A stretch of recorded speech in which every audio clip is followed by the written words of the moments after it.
విభజించి ప్రజల వద్దకు పాలన తీసుకొచ్చిన మహానుభావుడు నందమూరి తారక రామారావు గారు. అలాగే తర్వాత ఎన్డీఏ చైర్మన్గా ఉన్నప్పుడు మన దేశంలో ఆయన విపి సింగ్ గారు ప్రధానమంత్రిగా ఉన్నప్పుడు ఎన్డీఏ చైర్మన్గా ఉండి ఆయన మొత్తం దేశంలో రైతులంటే అంత ఇష్టం ఆయనకి. ఆయన ఒక రైతు బిడ్డని చెప్పుకునేవాడు. ఇప్పుడు ఆయన ఎందుకంటే ఎవడి గడపాలన్నా, వాడి బుర్ర పని చేయాలన్నా, వాడు మొత్తం అవయవాలన్నీ పనిచేయాలన్నా కూడా ముందు కడుపు నిండా తింటేనే మంచి ఆలోచనలు వచ్చేవి. కష్టపడేది, సమాజానికి దోహదపడేది.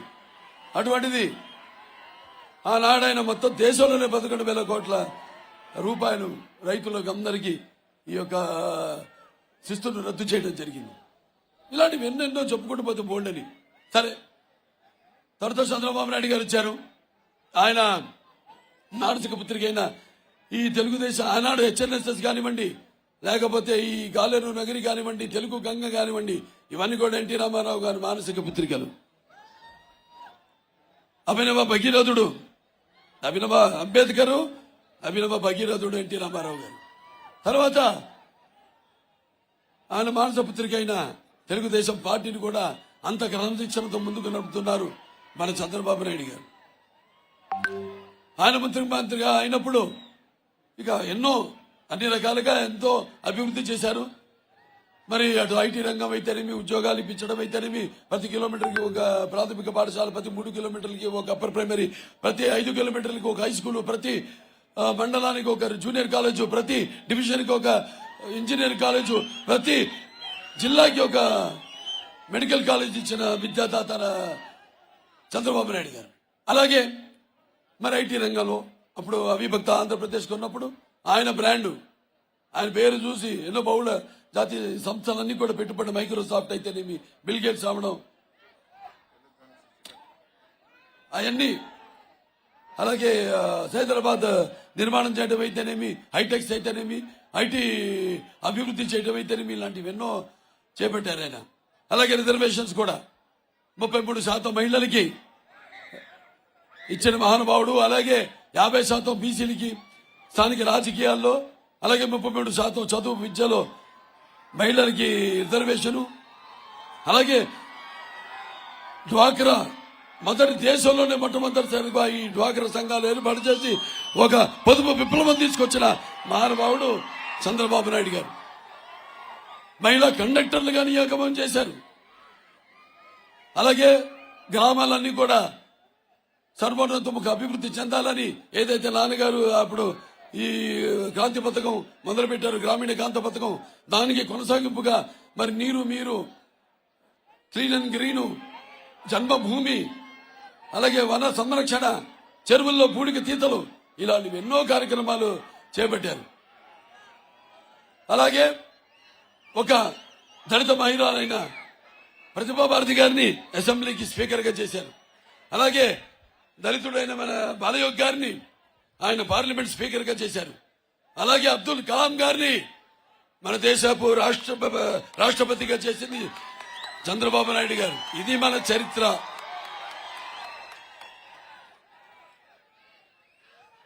ఇంకా ఎన్నెన్నో కార్యక్రమాలు చేపట్టారు. అలాగే మైనారిటీస్, అప్పుడు నాన్నగారు ఆయనకి ప్రేమకు త్యాగాలకు ప్రతీకలు ముస్లిం సోదరులు సోదరిమణులు, మన నాడు వాళ్ళకున్న భక్తి భావన, క్రమశిక్షణ, ఆధ్యాత్మికత మనకు ఆదర్శప్రాయం. ఒక వసుదైక కుటుంబంగా ఉండాలి, అందరం కలిసి ఉండాలి. రక్తానికి జాతి లేదు, మాంసానికి మతం లేదు, చర్మానికి కులం లేదన్న దారిలో ఆయన మొత్తం అంటే ఎటువంటి మతాలకు అతీతంగా, కులాలకు అతీతంగా, వర్గాలకు అతీతంగా ఆయన ఈ రాష్ట్ర అభివృద్ధిని చేపట్టారు. ఇలాంటివి చెప్పుకుంటూ పోతే అసలు మనం చేసిన అభివృద్ధి, మొదటిసారి ప్రవేశపెట్టిన పథకాలు కానీ ఇవన్నీ కూడా ఇక మరి ఎవరి వల్ల అందరు చెప్పుకుని పప్పం గడపడమే. ఇవాళ కేంద్ర ప్రభుత్వం అయినా ఈ ఆహార భద్రత చెప్తుందంటే ఆనాడు రామారావు గారు ప్రవేశపెట్టిన ₹2 కిలో బియ్యం ఆహార భద్రత. అలా ఎన్నెన్నో కార్యక్రమాలు చేపట్టారు. మరి ఈనాడు చూస్తున్నాం, చెప్పాలా ఇప్పుడు దరిద్ర పాలన గురించి, ఈ నీచ నికృష్ట భ్రష్ట పాపిష్ట కల్మష భూయిష్ఠుడైన ఈ జగన్ పరిపాలన గురించి చెప్పాలా? పోలీసులు అడిగండి చెప్తారు. మీకు డిఏలు వస్తున్నాయా? ఏమమ్మా మౌన్ తిప్పేసేవాడు. అలౌన్స్ వస్తుందా? సెలవులు ఇస్తున్నారా? ఏజెన్సీ అలౌన్స్లు ఇస్తున్నారా? ఎందుకు ఈ బానిస బ్రతుకు? ఉంటే ఒక రౌడీ ఇన్స్పెక్టర్ లాగా ఉండండి, లేదా ఒక లక్ష్మీ నరసింహ. అంటే పాపం వాళ్ళు చెయ్యాలని ఉంది. ప్రభు అన్ని మొత్తం వ్యవస్థలన్నింటినీ నిర్వహణ చేశాడు ఈ పిచ్చోడు. ఏదంటే మేము సిద్ధం అంటాడు. దేనికి సిద్ధం? నా పొందా 1600 కోట్ల రూపాయలు జనం ధనాన్ని మొత్తం రాష్ట్రం అంతా హోర్డింగ్లు పెట్టాడు. నేను సిద్ధం. దేనికి నువ్వు సిద్ధం? నాకు అర్థం కాదు. నీ ఒక తల్లిని చెల్లినింటి నుంచి గెంటేశావు. అలాగే నీ బాబాయ్ చంపేసిన నిందితులకి కాపాడుతూ మరి మీ చెల్లికి మోసం చేశావు. మరి దానికి సమాధానం చెప్పడానికి సిద్ధమా? లేకపోతే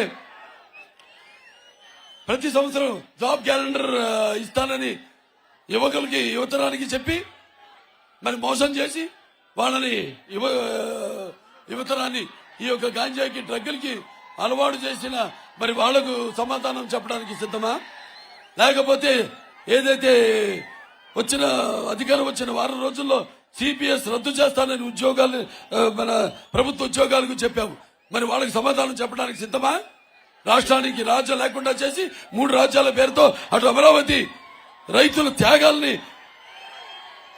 పైశాచిక ఆనందం పొందుతున్న అభాస్యపాలు చేస్తున్న మరి వాళ్ళకి సమాధానం చెప్పడానికి సిద్ధమా?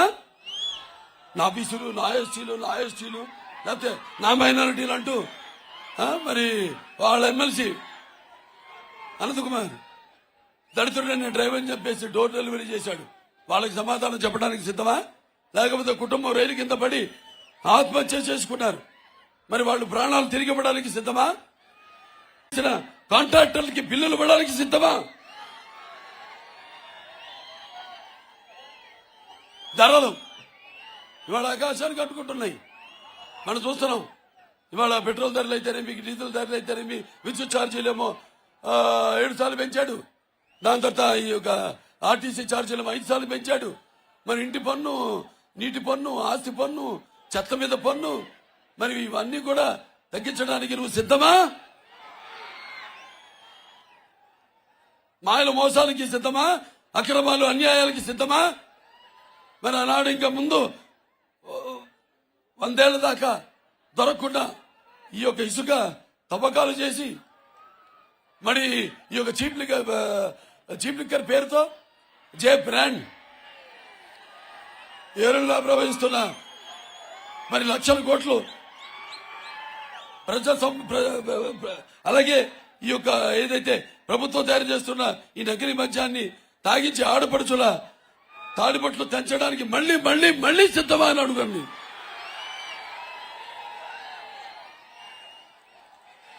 మేము సిద్ధమే. మేమే తక్కువగా, మేము సంసిద్ధం. నువ్వు సిద్ధమైతే మేము సంసిద్ధం. మరి ఇన్నేళ్లు నువ్వు సాగించిన ఈ పరిపాలనకు అంతమొందించడానికి సమరసింహం పూరించి మరి ఉరకలేస్తున్న ఉత్సాహంతో నీ పరిపాలన మేము నిన్ను దింపడానికి ఈ అరాచక అక్రమ మాయల మోసాల ప్రభుత్వాన్ని దించడానికి మేము సంసిద్ధం.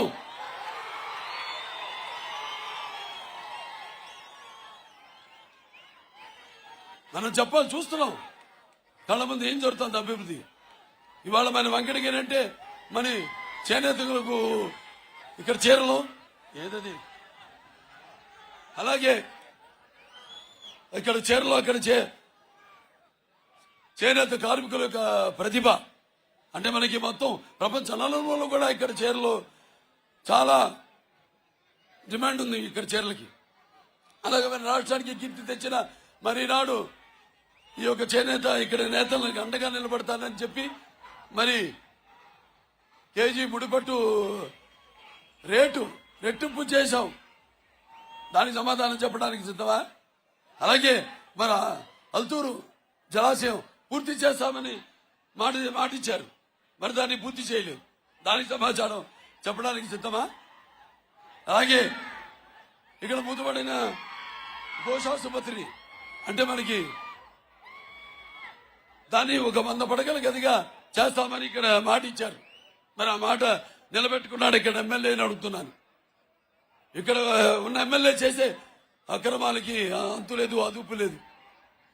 అలాగే ఈ యొక్క నేను వైసీపీ నాయకులు ఎవరైతే ఈ దోపిడీలు ఇవన్నీ చేస్తారో ఇదే శ్రద్ధ ప్రజల సంక్షేమం మీద చూపిస్తే ఆనాడు ఒక అవకాశం అని అంటే ఏంటి ఒక అవకాశం? కోడికత్తి, గొడ్డలి, గులకరాయి. ఇవాళ మనకు కావాల్సిన ప్రభుత్వాన్ని ఆనాడు మన ఎంపీలందరినీ గెలిపించమన్నాడు. దాదాపుగా అందరినీ గెలిపించారు. దానివల్ల ఏం జరిగింది? మన రైల్వే జోన్ తీసుకురావడంలో విఫలమయ్యారు. అలాగే మనకు ప్రత్యేక హోదాని తీసుకురాలేదు. అలాగే కేంద్ర ప్రభుత్వం నుంచి నిధులు కూడా తీసుకురాలేకపోయారు. ఇవాళ ప్రభుత్వ ఉద్యోగులకి అప్పు చేస్తే గానీ జీతాలు ఇవ్వలేని పరిస్థితిలో ఉన్నాం మనం ఇవాళ. మరి ఎస్సీల విషయానికి వస్తే ఆనాడు తెలుగుదేశం ప్రభుత్వం అధికారంలో ఉన్నప్పుడు ఎన్నో కార్యక్రమం 25 పథకాలు ముందుకు తీసుకొస్తే వాటిలన్నింటినీ రద్దు చేశాడు అధికారంలోకి రాగానే. మరి ఎంతో మందిని పొట్టన పెట్టుకున్నాడు. డాక్టర్ సుధాకర్ అయితేనేమి, లేకపోతే జడ్జి రామకృష్ణ అయితేనేమి, తన ఎవరిని వ్యతిరేకిస్తే తన విధానాల్ని మరి ఎంతో మంది ఈ ఎస్సీ పేదలకు శిరోమండనం చేయించాడు. అలాగే ఈ రాజధాని మీద ఎవరైనా నాయకులు ఉద్యమిస్తే వాళ్ళ మీద ఎస్సీ ఎస్టీ కేసులు పెట్టాడు. ఇది చేసిన నిర్వాహకం మన తెలుగుదేశం ప్రభుత్వం. ఆనాడు మరి ఈ దళిత ఎవరైతే పేద యువకులున్నారో వాళ్ళందరూ కూడా సబ్సిడీతో కూడిన రుణాలు ఇచ్చి, ఇన్నోవా కార్లు ఇచ్చి వాళ్ళకి జీవన ఉపాధి కల్పించాం. అలాగే ఎవరైతే ఈ దళిత యువ పారిశ్రామికవేత్తలు ఉన్నారో వాళ్ళందరూ కూడా మనం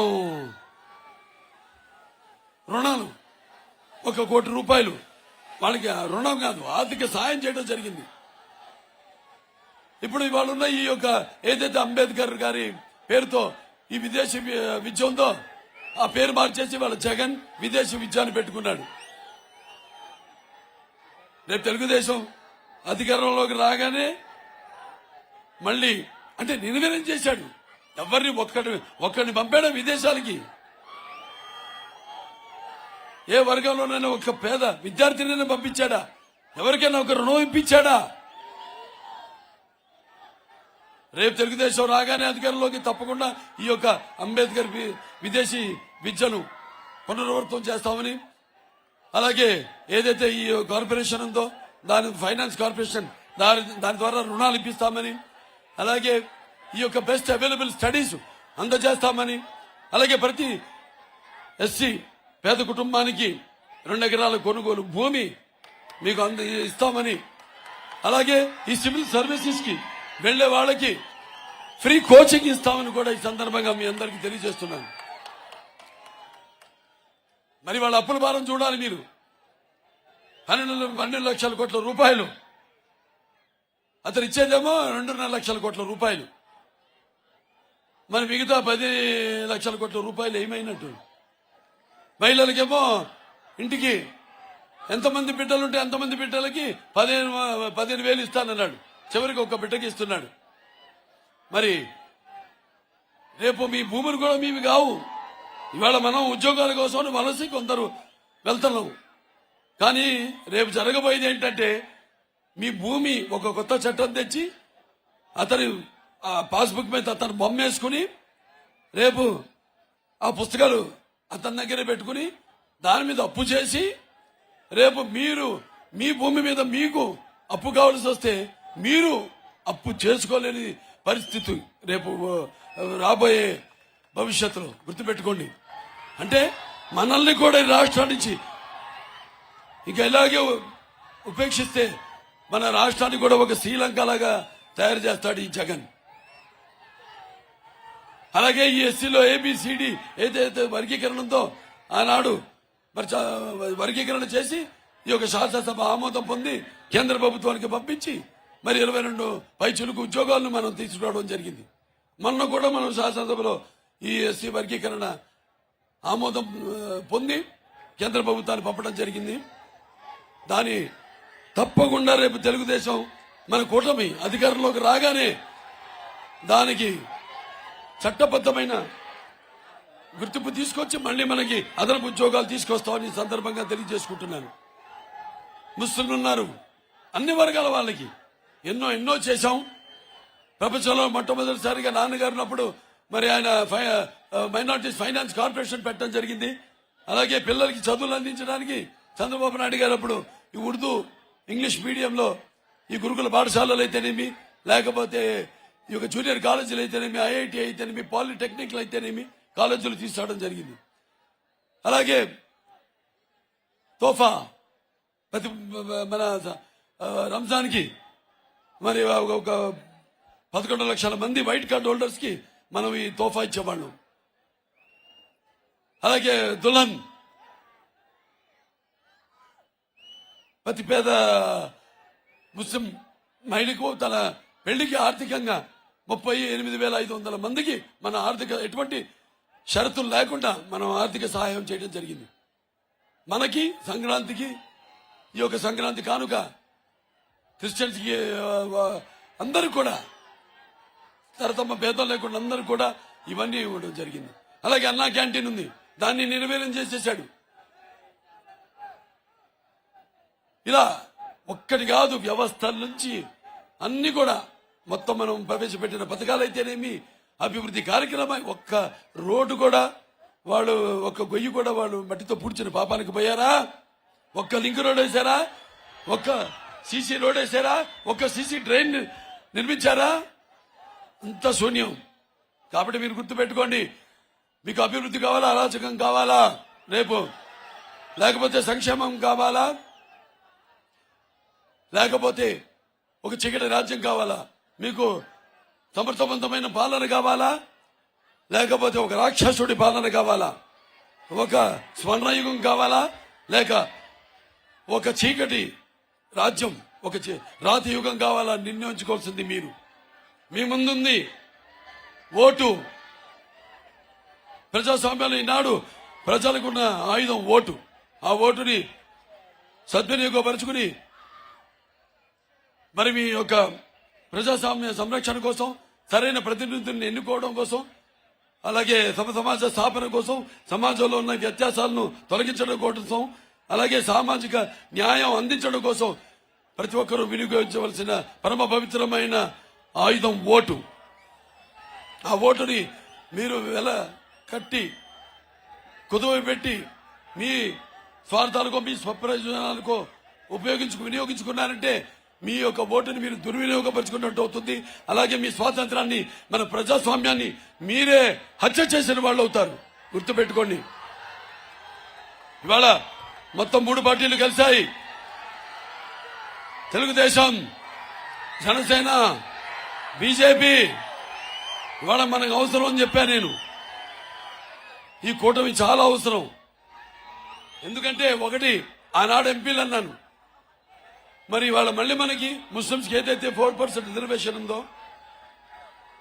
ఉద్యోగాల్లో, చదువుల్లో, వాటికి ఒక చట్టబద్ధం తీసుకోవాల్సిన అవసరం ఉంది. దానికోసం కృషి చేస్తాం తప్పకుండా. అలాగే ఈ యొక్క వర్గీకరణ ఉంది, ఎస్టీలో ఏబిసిడి వర్గీకరణం, దానికి అది తీసుకొస్తాం. వాటన్నిటికీ కేంద్ర ప్రభుత్వం సాయం కావాలి, మనకి మన నిధులు కావాలి. ఇప్పుడు వాళ్ళ ప్రభుత్వం మైనారిటీస్ కోసం సుమారుగా మన రాష్ట్రానికి 600 కోట్లు ఇచ్చింది ప్రభుత్వం, బీజేపీ ప్రభుత్వం. చెప్తున్నా, గుర్తుపెట్టుకోండి. మతం కాదు ఇక్కడ కావాల్సింది, అభివృద్ధి కావాలి. ఆనాడు నాన్నగారు ఓట్ల రూపంలో చూడలేదు మైనారిటీస్ ని. వాళ్ళలో కూడా ఒక చైతన్యం తీసుకోవాలి, ఒక చైతన్యం రగల్చాలి, అభివృద్ధి చేయాలి, సామాజిక పరంగా, రాజకీయ పరంగా, ఆర్థిక పరంగా పైకి తీసుకోవాలని ఎన్నో పథకాలను ముస్లిం సోదరులు మైనారిటీస్ కి తీసుకురావడం జరిగింది, ప్రవేశపెట్టడం జరిగింది. ఇవాళ కూడా మన కేంద్రం నిధులు రాబెట్టుకోవడానికి అయితేనేమి, చట్టబద్ధత కొన్ని చట్టాలకు కల్పించడం కోసం అయితేనేమి కావాలి. మనం ఏదైతే ఈ ఎస్సీ ఏబిసిడి వర్గీకరణ మనం పంపించామో, ఆమోదం చేసి ఇక్కడ దానికి సుముఖంగా ఉంది. అక్కడ కేంద్ర ప్రభుత్వం మోడీ గారు సుముఖంగా ఉన్నారు. రేపు దాన్ని తప్పకుండా చేసి తీరుతాం, అదనపు ఉద్యోగాలు తీసుకొస్తామని ఈ సభాముఖంగా మీకు తెలియజేసుకుంటున్నాను. ఈనాడు ఈ యొక్క 3 పార్టీల కూటమి అంటే ఈ కూటమి శక్తిని ఎదిరించే శక్తి ఎవరికి లేదు లేదు లేదు. ఈ కూటమి అన్నది ఒక నిప్పుల ఉప్పెన, ఈ కూటమి అన్నది ఒక అగ్నిపర్వతం విస్ఫోటన, ఈ కూటమి అన్నది ఒక పాశుపతాస్త్రం. అమ్ముల పొది ఉంది, అందులో బాణాలు మీరు సారిస్తాం ముగ్గురు కలిసి. దాంట్లో నుంచి దూసుకుపోయేది మీరు ఓట్ల రూపంలో. రేపు జరిగే ఎన్నికల్లో మీరంతా కూడా ఎవరైతే ఉన్నాడు ఇతను ఎవరు లక్షల కోట్ల పక్షకుడు, పక్షపాత రూపకుడు, అవినీతి అర్భకుడు, కుంభకోణాల కీచకుడు, ముఖ్య కంత్రి మహామూర్ఖుడు, ముదనష్టప మూతి, దేశానికి పట్టిన దరిద్రత, అలాగే రాష్ట్రానికి రావణ పాలక, జగమెరిగిన నాటక, అలాగే జన ధన మాన ప్రాణ చోరకుడైన ఈ జగన్ని అంతం చేయాల్సిన అవసరం ఉంది, దించాల్సిన అవసరం ఉంది. అందుకు మొత్తం అందరు కూడా ఇక్కడి నుంచి పసుపు తండు బయలుదేరితే అక్కడ జగన్ గుండెల్లో దడ మొదలైంది. పిచ్చి పిచ్చి వేషాలు వేస్తున్నాడు, పిచ్చి ముదిరింది. నేను ఒంటరి వాడిని అంటాడు, ఎవడి మాట వినడు, సలహాదారులు పెట్టుకున్నాడు, ఒక్కడి మాట వినడం. ఎంతమంది 100 మంది సలహాదారులు అంటే పిచ్చోడికి. మనం వెళ్తే మనం ప్రజలతో కూర్చుని ఆనాడు మరి నాన్నగారు ప్రజావేదికని పెట్టి, మరి చంద్రబాబు నాయుడు కూడా ప్రజావేదిక పెడితే దాన్ని కూల్చడంతో మొదలు పెట్టాడు. ఇవాళ అతను కూలిపోయే సమయం ఆసన్నమైనది, గుర్తుపెట్టుకోండి. మీరంతా కూడా ఇలాగే, మన కుటుంబం ఇలాగే, ఎలాగైతే ఈనాడు ఈ యొక్క రక్తానికి జాతి లేదు, మాంసానికి మతం లేదు, చర్మానికి కులం లేదు, ఎలాగైతే మీరంతా ఒక సంఘటిత శక్తిగా ఆనాడు ఎలాగైతే తెలుగుదేశం పార్టీ పుట్టిందో, శ్రామికుడి చెమటల్లో నుంచి, కార్మికుడి కరిగిన కండరాల్లో నుంచి, రైతు కూలీల రక్తంలో నుంచి, అలాగే పేదల కన్నీటిలోంచి, కష్టజీవుల కంటి మంటల్లో నుంచి, అన్నార్తుల ఆక్రందనలో నుంచి పుట్టింది ఆనాడు తెలుగుదేశం. మళ్ళీ అందరూ యువకులు ముఖ్యంగా మీరంతా కూడా మీ బంగారు భవిష్యత్తు కోసం, అలాగే మనమంతా కూడా మన భవిత కోసం, మన రాష్ట్ర భవిత కోసం, మన భావి తరాల భవిత కోసం మనమంతా ఉద్యమించక తప్పదు. కాబట్టి ఇవన్నీ నేను ఎక్కువ సమయాభావం పాటించాల్సిన అవసరం. నాయకులకి, కార్యకర్తలకు, అయ్యో అందరికీ నా హృదయపూర్వక నమస్కారం.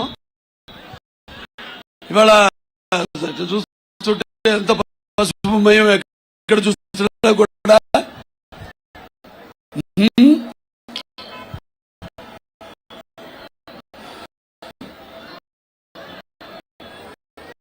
ఎదురొచ్చి ఊరి బయట నుంచి కూడా స్వాగతం పలికిన చిట్టి చిట్టి తమ్ముళ్ళు ఉన్నారు ఇక్కడ, జెండాలు పట్టుకుని.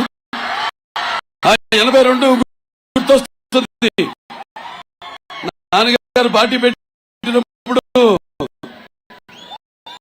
ఇలాగే ఈ యొక్క జనప్రపంచనం, జన సముద్రం, ఇలాగే కెరటాలు లాగా వేస్తూ మరి ఇప్పుడు ఎండను కూడా లెక్క చేయకుండా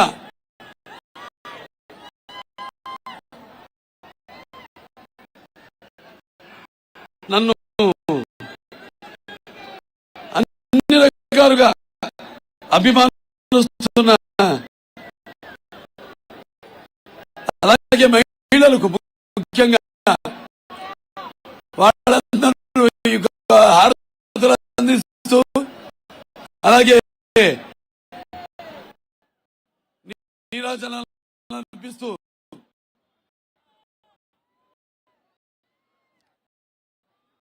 అలాగే యువతరానికి ప్రతినిధులు, నవతరానికి నాయకులు, భావితరానికి భారతదేశ మహాశక్తి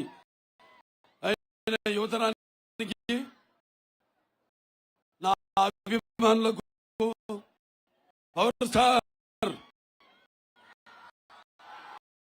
పవన్ కళ్యాణ్ గారి తమ్ముడు పవన్ కళ్యాణ్ గారి